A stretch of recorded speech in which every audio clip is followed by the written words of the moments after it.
Yippee-ki-yay, melon farmer. Hey, welcome back, knife nerds and everyday care people. It's your boy, the Big Canucker, and we're having a look at something today that I have put into my everyday care rotation, and it's not a new piece of kit.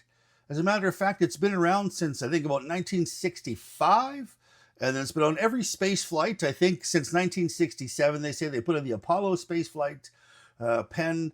And it's also on some Russian flights, they say too, as well. On having a look at the the propaganda on the back, but it is the Fisher Space Pen. This one happens to be the bullet version, and this is kind of as simple as it gets. I do believe this is quite old. I ended up buying this off of just kind of a used site. It's been brand new, but it had a little chevron decal that I had to take off it. So it looks like it was kind of a chevron giveaway, but you could still buy this pen brand spanking new. This particular one here in the chrome cost $40 in the States, and in Canada it's $49. And it's still, comes in this, I guess in this moon box, the moonscape case with the sleeve on it too as well. I guess if something's working for you, why mess with it, right? And it's a good little pen. I've been writing with a Fisher Space Pen for quite some time, and it came in this particular one here. This is my first kind of EDC pen here. It was an Embassy FBI pen here. My wife bought it for my birthday years and years and years ago, and it has been bulletproof. And I have to say that I don't know why I never tried to get one of these before. I've got a few other ADC pens. This one is small like this, and I wanted something small because most, pen sizes. Here's an older tactile turn, first generation, and it's hard to, if you've got a briefcase, that's cool. But if you're trying to carry something in your front pocket, that just seems like a little bit large, and I like writing with a large pen. I've had some tactile turn pens of the mini version, and they were too thin, and I just didn't dig it, and it wasn't comfortable in my hand. And I decided to get, I saw this here on, I think it was called Facebook Marketplace, and I ended up buying this.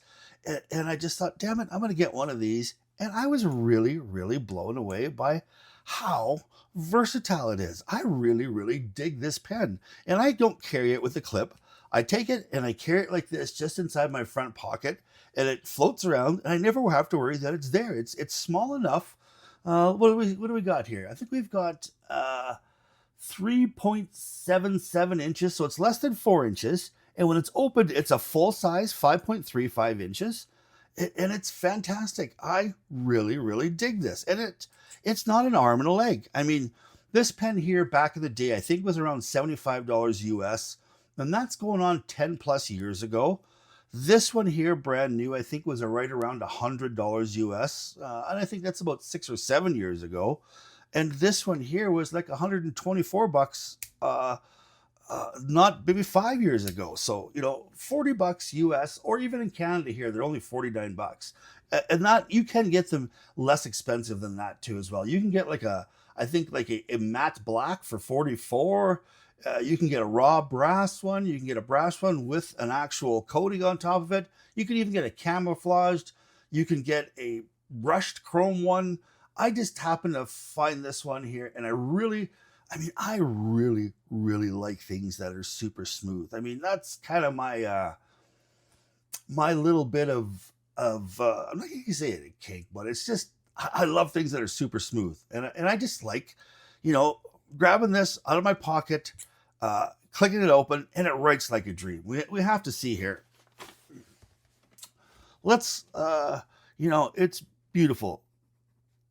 Well, my penmanship is not beautiful, but writing out with this pen is absolutely fantastic.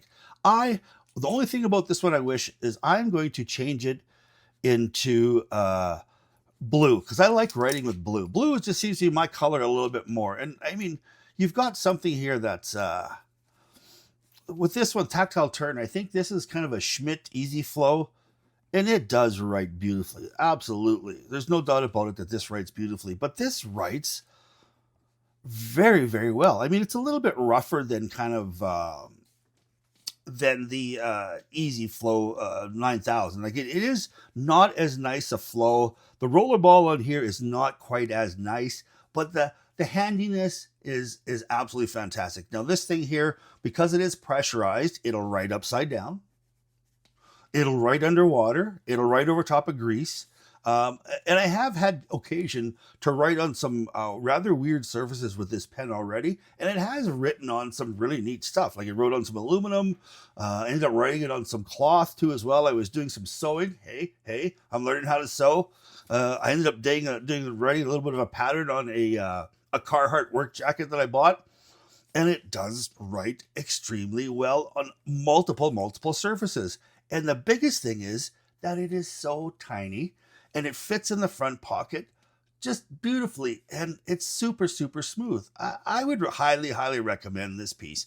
You know, it's not, like I said, it's super old. I mean, it's 1967. They've been, 65, they gave it to NASA to start testing with, and in 67 you could probably buy them along with or very close to it.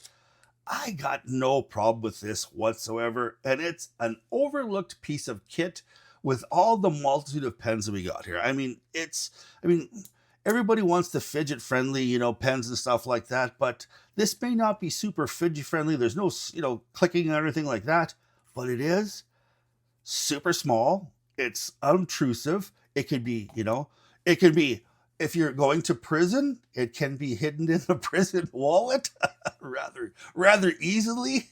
That way you could write love notes to your missus or whoever. If you're in prison and you want to, hide it, it's just zoop. There's no problem with that whatsoever. It's extremely well designed. And I got to say, man, for $40, you can certainly do a whole lot worse than this. I would highly recommend it just based upon its carryability.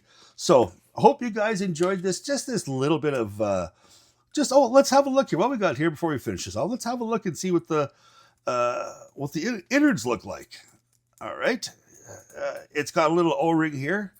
And here we go. Here we've got the Fisher, easily found Fisher. This is what is Space Pen PR4 black medium refill. So it's pressurized. Like I said, there's no fill tube to it, so it will write at a multitude of surfaces. It's spring loaded, so it's actually pretty comfortable.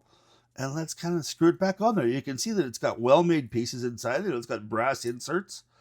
So hey man, I am really impressed with this little bugger. I would highly recommend this. It's comfortable to write with. It's comfortable to carry. I've got no problems with it whatsoever. But the only thing I wish it would do is it'd make me write way better, because my penmanship is like a 4-year-old kid who's just learning how to write. I have terrible penmanship. So hope you guys enjoyed this. Please, stay safe out there. Keep your stick on the ice. This shiny side up. This is the Big Canucker saying adios.